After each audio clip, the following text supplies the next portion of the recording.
दिन मो बिहारी सांग मानक लंच रे इनवाइट करी आउ मेन्यू रे रखी पूरा आम ऑथेंटिक ओडिया रेसिपी सबू भितर गोटे थिला छुई बेसर भजा। सकाल उठिकी गाधा पाद सारिकी मु लंच प्रिपरेशन रे लागि पड़ी छुई बेसर बनैया मुझे छुई को प्रथम काटी नेली अल्प टिके पानी रे टिके लुण पकेकी याकू बॉयल करनेली। छुई सीझी सारा पर याकू ठंडा साइड रे रखीदेली।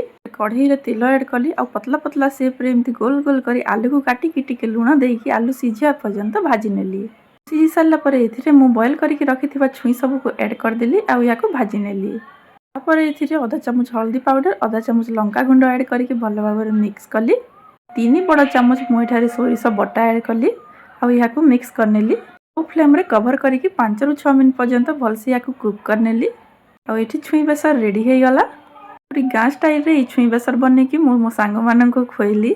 आ ए रेसिपी से माने केबे ट्राई कर नथिले आ खाइकी बहुत पसंद कले। बारंबार पचरुथिले कि केमिति तयारी करिछि। सबु स्टेट रो खाइबा पीवा बहुत अलगा। तो बिहारी सांग माननको हमर ए छुई बजा खाइकी बहुत पसंद आसिला। आपण माननको जदि एमिति मो वीडियो सब भल लागुछि ताहेले सब्सक्राइब करिवे।